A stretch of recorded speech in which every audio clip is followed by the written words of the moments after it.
Hey, what's going on? Shane with the 5 to 9 Creator here. Today we're going to be going over how to use CapCut on desktop.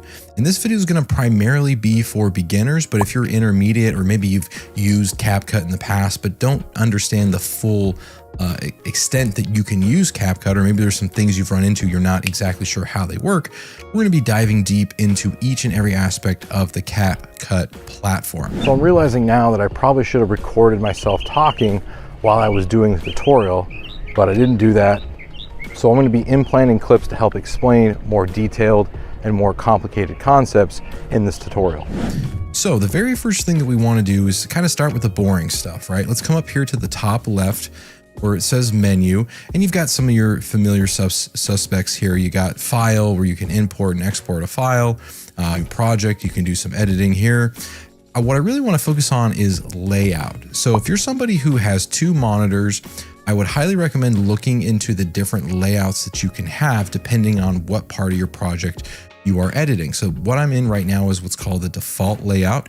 You can also do a media first layout, a player first layout, an adjustment first, or a timeline first. Depending on what kind of style you like to edit with, and if you have 2 monitors, you can play around with the different layout looks, which can be kind of cool, especially if you're trying to compartmentalize your editing project. More is just some, policy stuff. Help is a great way to look for different shortcuts. And then obviously you can sign in with your account. And then the last thing we'll go over is settings. So when I first start a project, or when I first started using CapCut, the very first thing I want to know is, how do I get all the settings right that work best for me? So let's go over this really quick. So you can save to a specific file. So maybe you have a specific area that you want to be able to save your file to. You do that here. And then cache, this is where files can stay to be easily used by CapCut. I would recommend deleting these after a certain point because it's going to get really cumbersome. So a lot of times what I'll do is I'll set my auto delete to 30 days because usually after 30 days, you're not going to need those files again for the most part, depending on what kind of projects you're working on. Then if I go to edit, this is a really handy tool right here.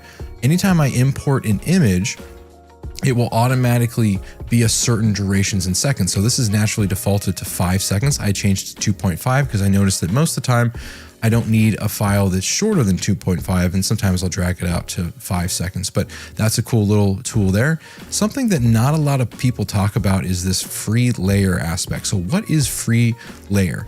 Free layer. So free layer allows you to take 2 different images and stack them on top of each other to create a more creative image, or any sort of text effect that you might be able to do. So putting the text behind you as I walk, like I'm doing in the screen right now. The only way that you can do that is if you use the free layer option. So if you're planning on doing that type of content and those effects, make sure that you turn that on.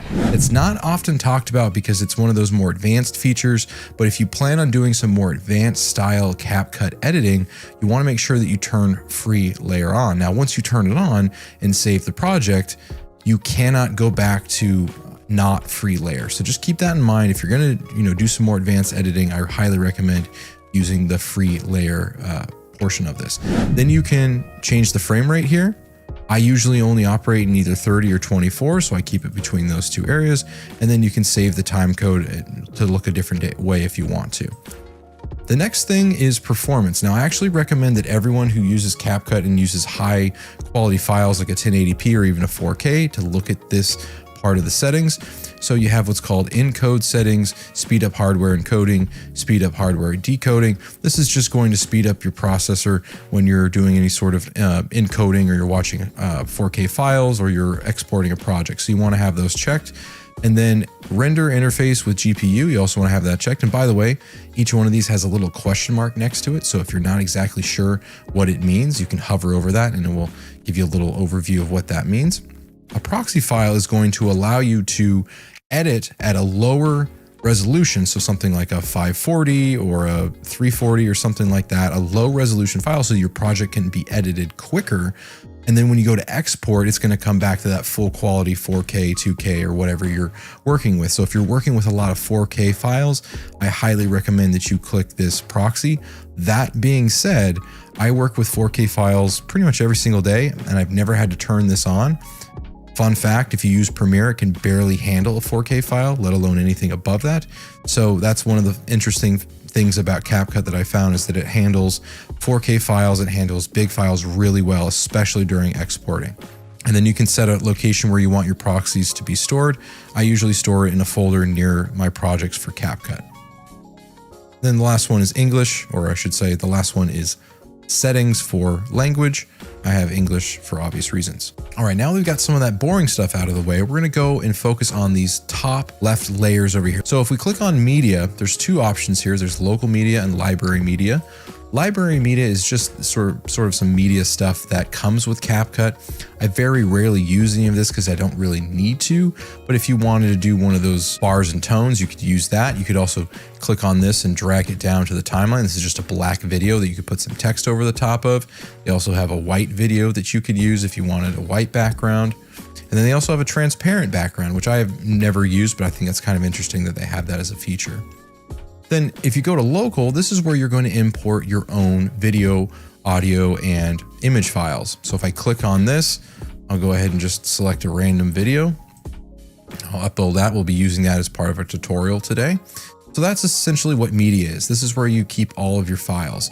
Now on the kind of top right of this little section here, you've got a way to look at it from a grid view or a list view. You can sort it by different sorting features. You can also filter just to see videos or just to see audio. And then there's also a search feature. If you know the name of your project, but you can't find it because you have a ton of different videos and audios, then you can search for it there. All right, so let's move on to audio. This is where you're gonna find your music. You're gonna find commercial music. So this is stuff that you can use with CapCut and TikTok. So if you were to upload this video directly to TikTok, this would not have, you wouldn't have to worry about any sort of copyright. With this music, I think you have to be considerate of copyright, but I'm not exactly sure because there's not a whole lot of, language or info about this. But I've been using these music files for quite a while now on YouTube and TikTok and Instagram, and I haven't got flagged for any copyright. So I'm not saying that I won't, but it hasn't really come up in any of my videos.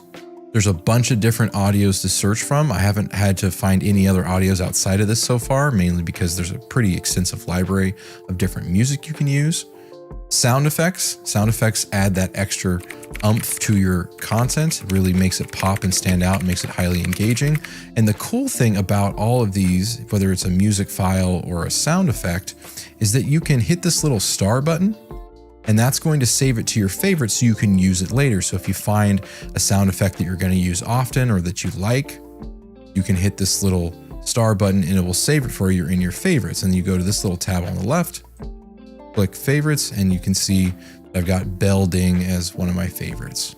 You can also import videos or audios that you've extracted. So maybe you have a audio from a video you want to use. You can import it here. You can extract the audio, save it here, and use it in later projects if you want to. Maybe there's a sound bite from a video you want to use in repeated videos in the future. Whatever you want to do, this is the feature that you can use right here. All right, moving on to the text tab. This is where you can add any and all of your text.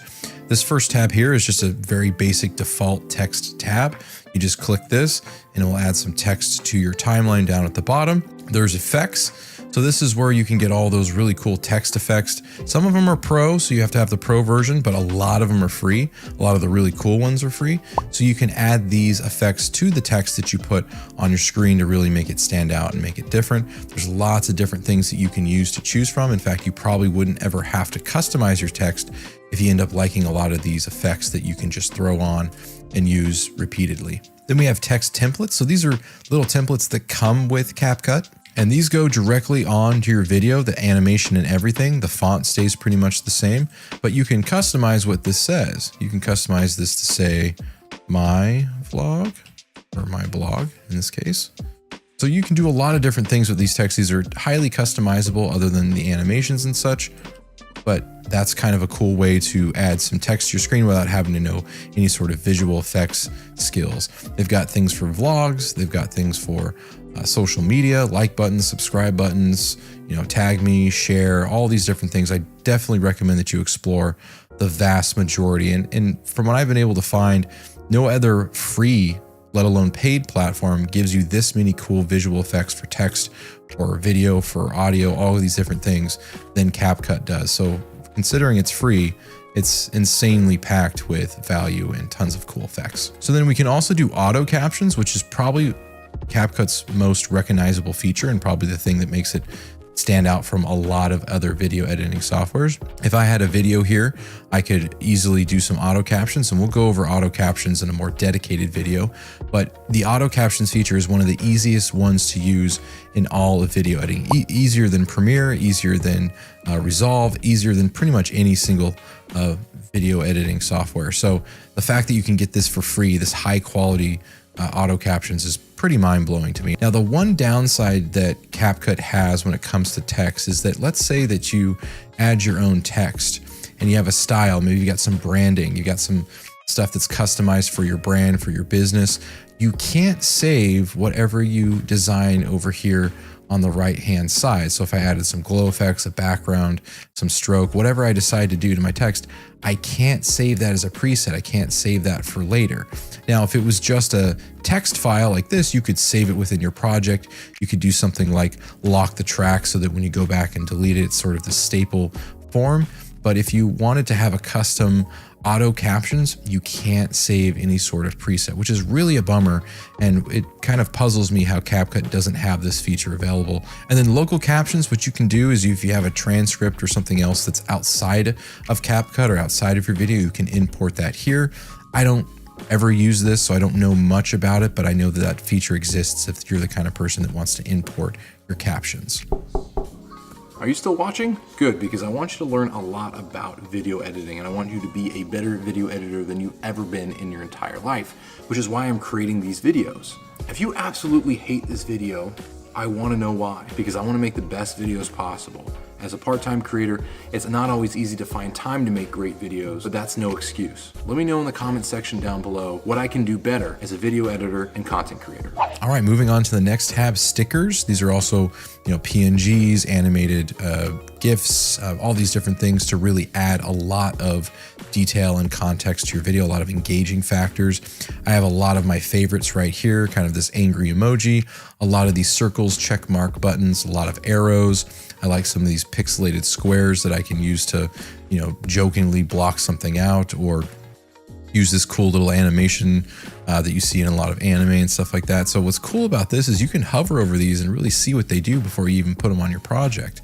And this just allows for more in-depth and more engaged videos. You can use this for YouTube, you can use this for social media clips, for TikTok, Instagram, whatever you want to do. And they have so many different stickers that you can use. And if you find one you like, you can just click the little star and you can save that for later, especially if you're going to use it in future videos. So I definitely recommend going through here and looking through all of these different stickers and just, spend some time saving some of them, because there's a good chance you're probably going to use it at some point in your video later. All right, moving on to effects. There's two major categories with effects. There's video effects, so effects that apply to your entire video that are kind of just your basic overall effects. And I really think that CapCut has one of the best effects libraries out there, especially considering these come all preloaded and work amazing no matter what your resolution is. So you could be using a horizontal video, you could be doing a vertical video, it'll automatically format to whatever ratio that you're using. Now, just for some context, in Premiere Pro, it's not that easy. It's actually way more complicated to use things like effects in Premiere Pro, which is one of the reasons why I do all my really heavy editing in Premiere Pro and I export and put it in CapCut, and then do all my more advanced sort of edits and transitions and sticker kind of editing in CapCut, because it's just an amazing software, and it's 10 times better than Premiere in that respect. Then you also have body effects. So this is going to be things like cloning. This is going to be things like having glow effects around your body, chrome effects, all these fire in the eyes type of stuff, all these really cool effects that you can use to, add a lot of engaging context to your video and just make them more entertaining, make them more visually appealing, make them more fun to watch. So I definitely recommend going through CapCut and just scrolling through all the different effects and saving the ones that you like. Like I just realized this one's pretty cool, so I'm gonna go ahead and save that, and I can use that in a future video. All right, moving on to transitions. This is probably my favorite part of CapCut next to stickers.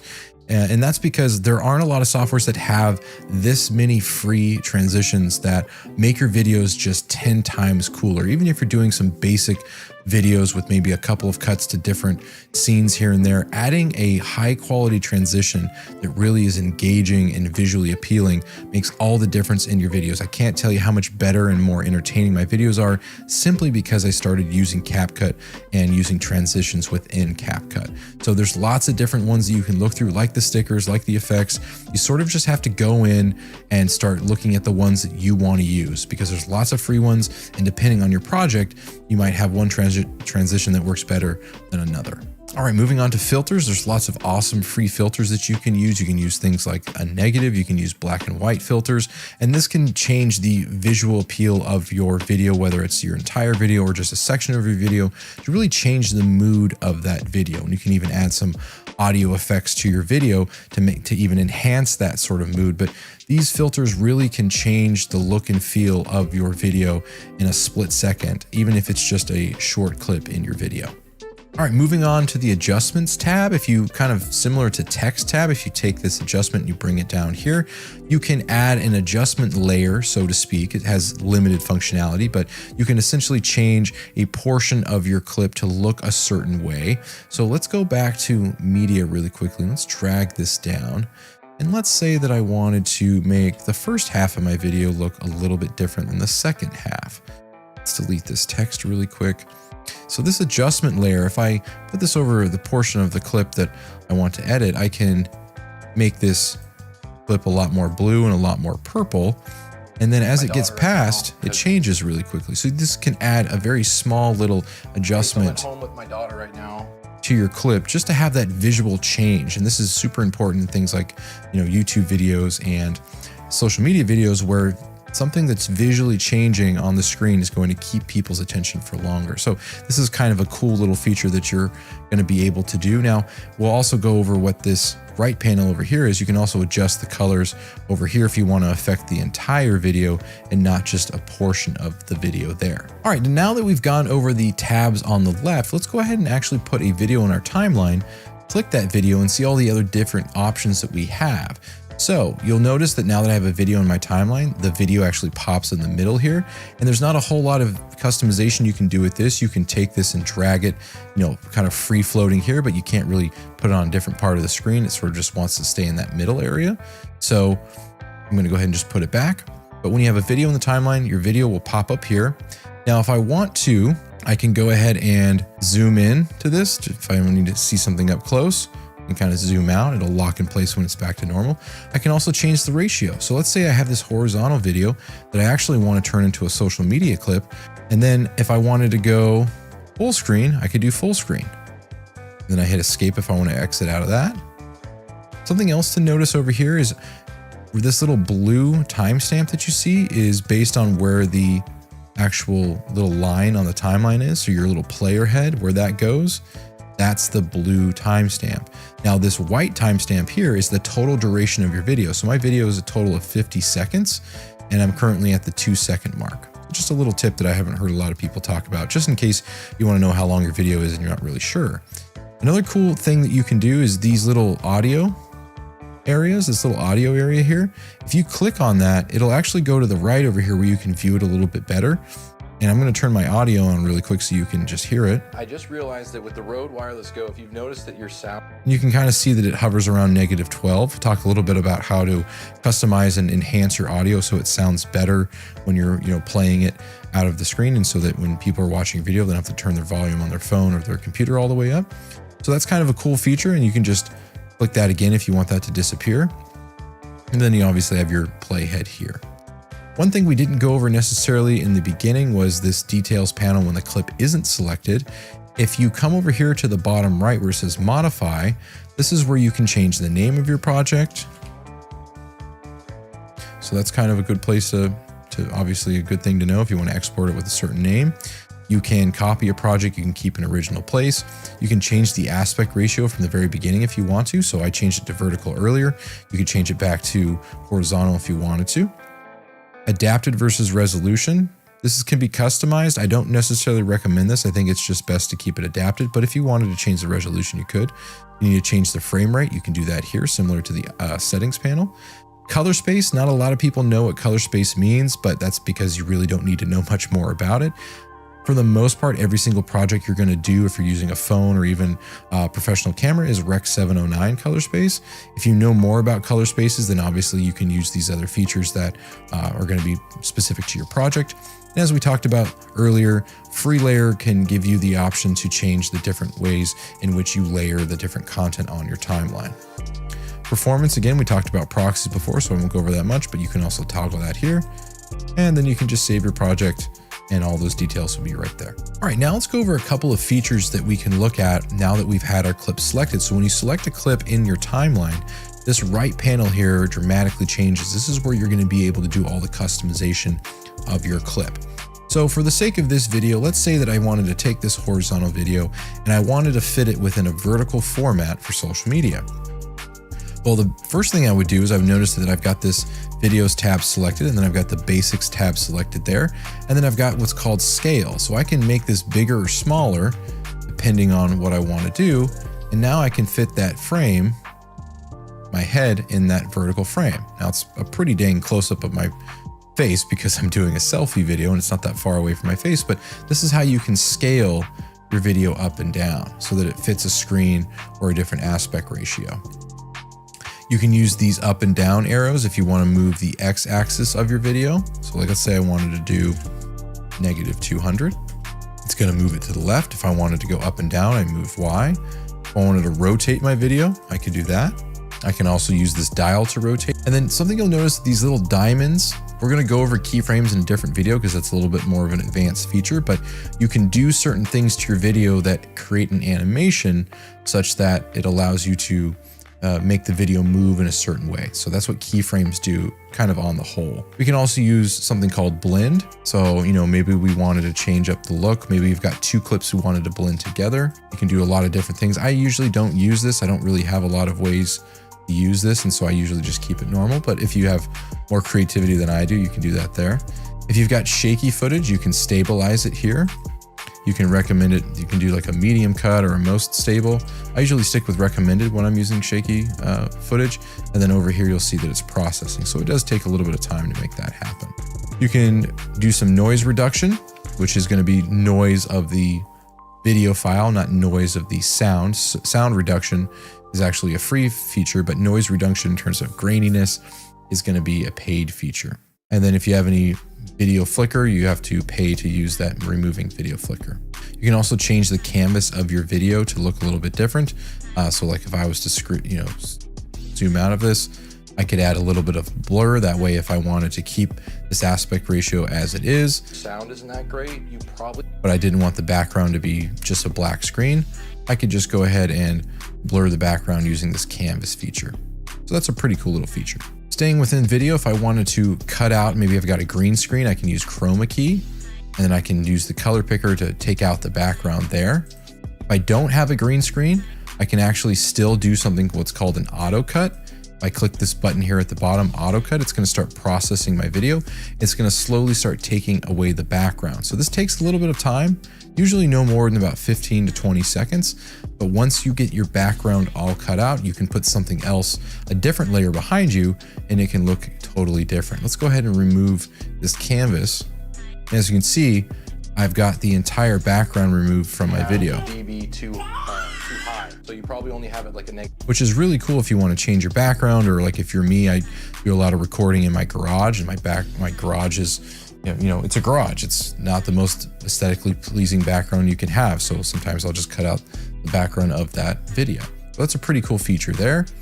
If I go to mask, I can do some cool things like add a circle mask where it just shows my face. This is really good for things like tutorial videos, or maybe you're just a portion of your video that you want to, you know, just take out that part of the video. There's also some more advanced things you can do with masking, which we'll go over in a different video. And then you can even use things like enhancing. You can make your face look better. Like I've got some acne scars on my face. So let's say that I wanted to smooth that out a little bit. I could use that smooth out feature. That's kind of cool. I could brighten my face a little bit. Maybe it's a little too dark. Maybe the lighting isn't that great. I can whiten my teeth. Now, if I'm going to the top where the audio tab is, I can change the volume of my video. Let's say if it's too loud, I can make it quieter. Or if it's too quiet, I can make it louder. I can fade in my video, my audio as it comes in. So at the beginning, it can kind of fade in, so it's not so harsh and not so dramatic right at the beginning. So earlier when I was talking about noise on the video, I was actually also referring to noise reduction for actual noise in an audio clip. So let's say you've got some background noise, you can click this and it's going to remove that background noise. If you had like, you know, a dryer or maybe you had a fan in the background, it would help you reduce the noise of that background information. One of my other favorite effects is the voice effect. So if you want to add something more dramatic in terms of your voice, you can add a deep voice. -9. Here's something that I learned in post-production. So yeah, you can add a lot of different things. It's always easier to raise your volume. So there's lots of cool ways that you can add a lot of engaging parts of your video just through some of these basic features. And then channels down here, I often don't use this. I don't think I've actually ever used it, but you could change if your audio is coming through the right or the left, which can be maybe an artistic way of changing things up, but I usually just keep that unchecked. So the next is speed. You can change the speed of your clip to be faster or slower, depending on what kind of video you're making. And this will change it from being like I had a 50-second video, now I have a 5-second video because I sped it up so much. You can also do things like curves with your speed. So you can do speed ramping, you can do where it goes really fast and then it slows down, kind of like what the feature you can use with your iPhone. There's lots of different ways that you can use these speed effects to make really cool videos, especially like walkthroughs or tutorial videos. Like real estate agents use a lot of speed ramping in their videos, which is a really cool feature. It's really cool in like extreme sports like skateboarding and motocross racing, things like that. Probably my favorite feature of the video effects is the animations you can use. So there's a lot of cool animations that you can use for free that will be really good for like the beginning of your video when you catch someone's attention, or, you know, something that a lot of times will happen on social media is when you're doing some sort of video and it gets kind of boring, you can add one of these little effects to really reset somebody's attention and kind of get them to look again. So that's they got some really cool animations. They got animations, they've got out animations. I don't think the out animations are very good. They're actually pretty boring and I hardly ever use them, but the in ones are really cool. And then they have combos, which I think are awesome. So it adds a beginning and an end animation to your clip. And I would have to say that I probably use these the most because it takes the in and the out and adds the animation and makes it super easy for you. Then we have adjust. We sort of saw this earlier here. This is where you can adjust the color of your clip. So you can make your clip really cold or really warm. You can change the hue. You can change the saturation of your clip. You can add brightness, highlights. This is where color grading comes in. So if you're familiar with color grading, you can do a lot of effects with the way that your clip looks. HLS, this changes or modifies a certain color in your clip. So if I wanted to really up the red in my clip, I could do that. If I wanted to do the green, I could lower that, raise the saturation, and do all kinds of different things depending on how detailed you want to get with your editing and your visual effects. Then we've got curves, which is more color grading. You can add different kind of curves to your clips to make certain parts darker or lighter, depending on what you want your curve to look like. And then you've got color wheels, which I don't really use these that often, so I won't go over them. But if you know more about color grading and you do a lot of highly detailed color grading type work, then this is a perfect place for you to look at it. Just keep in mind that the color wheels are a pro feature. So if you do anything here, you're going to have to pay before you can export. All right, let's go down to the timeline and look at some of the features and tools that we can use here. So when I've got a video in my timeline and I've got my clip selected, I can start over here at the top left of the timeline. And this is where I can use my select, split, select leftward or select forward tools. Now I'll show you some shortcuts that you can use that makes this a whole lot easier, but that's where you can look at those. And then I've got my undo. So let's say I messed something up, I can undo it. Or if I thought I messed something up, but I didn't, I need to redo it, I can click that. Anytime I need to split a clip, I can put my playhead where I want to split it and hit split. I highly recommend that you set up a shortcut for this. So all you have to do is type on your keyboard and you can make little cuts in your videos. Then we have the trash can button. That's pretty obvious there. We've got the freeze frame. So if I wanted to freeze this, I could freeze what this frame looks like. And maybe I could add some music or something to the background or a sound effect to make it, you know, emphasize a point or, you know, like any other way that you want to get creative. I can also take this video clip and reverse it. So I can reverse my clip using this little dial here. I'm not going to wait for that, but if you reverse it, it basically just goes in reverse and it makes that little reverse noise. Then if I wanted, one of my favorite ways to change the visual effects without really changing a whole lot is just to mirror my video. So if I wanted to, instead of a jump cut, I'll use a mirror.